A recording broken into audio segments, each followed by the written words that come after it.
Hello and welcome everyone to VV Services. Today we are going to study the last topic of economics, that is fiscal policy.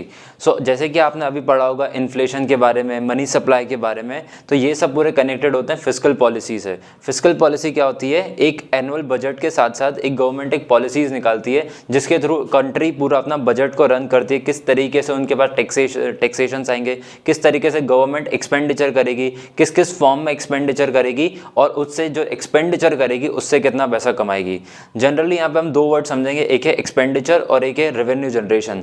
Generally government क्या चाहती है, किसी भी country की government हो, वो चाहती है कि अगर वो 1 रुपये खर्च करें तो वो 1 रुपये खर्च करने के लिए 2 या 3 रुपये वो कमा पाए। जनरली इंडिया के बजट भी इसी साल, अगर हम लेटेस्ट के बजट देखें, 2021 का बजट देखें, 2022 का बजट देखें, तो लास्ट ईयर का जो बजट था वो बहुत ही बूम बजट था and that gave a multiplier of 4।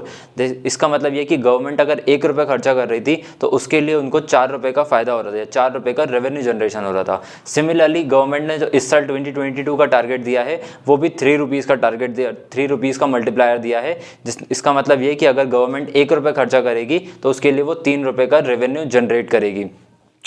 Government जो फिस्कल पॉलिसी निकालती है उसके दो इंस्ट्रूमेंट्स होते हैं, एक होता है बजटरी पॉलिसी और एक होता है कंपनसेटरी पॉलिसीज़। बजटरी पॉलिसी जैसे कि अभी हमने फरवरी 22 में जब बजट आया तो बजट में हमने बहुत सारी चीज़ें देखी। मेनली उन्होंने क्या बताया कि गवर्नमेंट एक्सपेंडिचर किस तरीके से करेगी।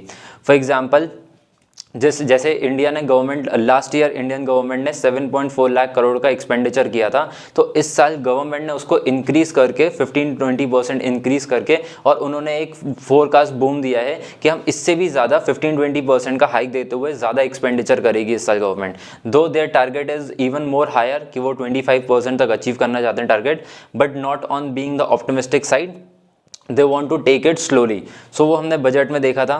सिमिलरली अब जो बजट आया है उसमें उन्होंने अपना एक्सपेंडिचर तो बता दिया कि हम इतना सम ऑफ मनी हम खर्चा करेंगे, बट वो पैसा आएगा कहाँ से? तो वो पैसा आता है अलग अलग फॉर्म्स में। फॉर एग्जांपल सबसे पहले होते हैं टैक्सेस जो आप और मैं पे करते हैं, जैसे कि डायरेक्ट टैक्सेस होते हैं, कुछ इनडायरेक्ट टैक्सेस होते हैं।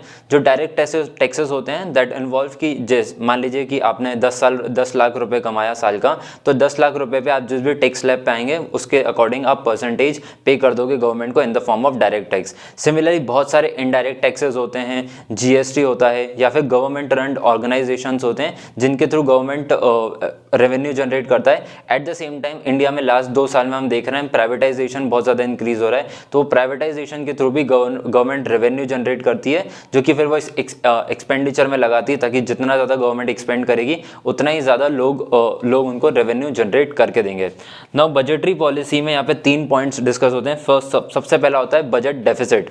बजट डेफिसिट तब होता है जब कंट्री की गवर्नमेंट, किसी भी कंट्री की गवर्नमेंट जो वो एक्सपेंड ज़्यादा करती है बट वो इतना रेवेन्यू जनरेट नहीं कर पाती है।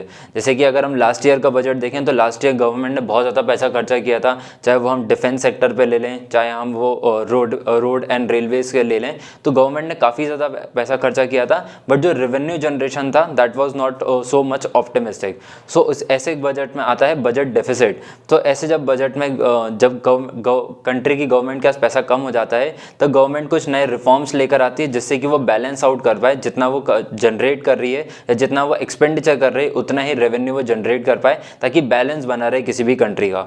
Next is surplus budget. Surplus budget तब होता है जब कंट्री की गवर्नमेंट कम एक्सपेंडिचर कर रही है बट जो उससे रेवेन्यू जनरेशन हो रहा है वो बहुत हाई हो रहा है। ये जनरली बूम पीरियड पे होता है जब मार्केट बहुत ही ज़्यादा अच्छे तरीके से राइज करते हैं, या फिर इंटरनेशनल अगर मार्केट्स देखें तो इंटरनेशनल मार्केट साथ में राइज करते हैं।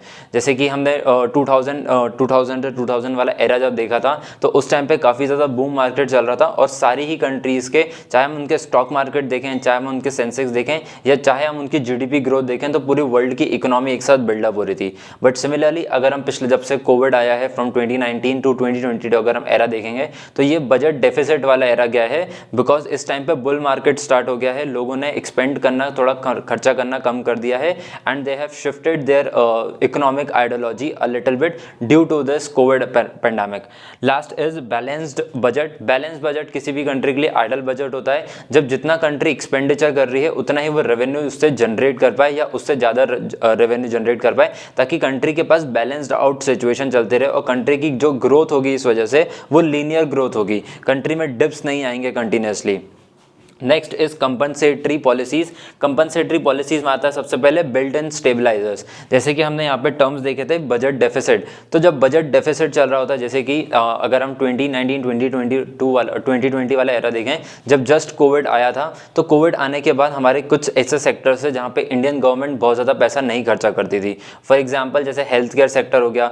हेल्थ केयर सेक्टर में इंडियन गवर्नमेंट का जो एक्सपेंडिचर था, जो बजट हुआ करता था, वो बहुत कम हुआ करता था। सो उसको कंपनसेट करने के लिए, स्टेबलाइज करने के लिए, ताकि बहुत ज़्यादा डेट में ना आ जाए कंट्री, बहुत ज़्यादा डेफिसिट ना कंट्री में आ जाए, और उसको बैलेंस करने के लिए कुछ नई पॉलिसीज़ लाई जाती हैं जिसके थ्रू बिजनेसेस को अपग्रेड किया जाता है। फॉर एग्जांपल जैसे इंडिया में कुछ स्टार्टअप्स चालू हुए थे पिछले 5 सालों में। वो 5 सालों में जो स्टार्टअप्स चालू हुए थे वो कोविड की वजह से बंद होने लगे थे। तो यहाँ पे गवर्नमेंट ने उन्हें फ़ायदा दिया। गवर्नमेंट ने क्या बोला कि आपको टैक्सेस नहीं पे करने आने वाले 2024 ईयर तक। तब ये इसी साल की बजटरी पॉलिसी में आया है जहाँ पे उन्होंने स्टॉप कर दिया है, और 2024 के बाद ही ये स्टार्टअप्स अपने इंटरेस्ट पे करना स्टार्ट करेंगे। सिमिलरली बहुत सारे इंटरेस्ट रेट्स को नीचे लाया गया था, जैसे कि आपने मनी सप्लाई में देखा होगा, मनी कंट्रोल में देखा होगा कि Indian government continuously interest rate को कम कर रही थी फ्रॉम 2020।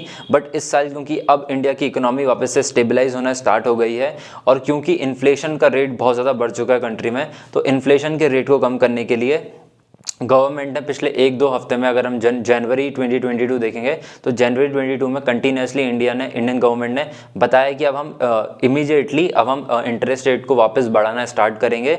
और साथ ही साथ अगर आज की हम डेट देखें, टुडेज डेट दैट इज की 11th ऑफ फरवरी देखें, तो इंडिया गोल्ड G-Sec जो है उसके भी रेट बढ़े हैं। तो यहाँ पे सिर्फ इंडियन इकोनॉमी पे फ़र्क नहीं पड़ेगा, पूरे ग्लोब की इकोनॉमी पे फ़र्क पड़ेगा, बिकॉज गोल्ड फिस्कल पॉलिसी या फिस्कल रेट जो हैं वो पूरे ग्लोब में ही बढ़ रहे हैं।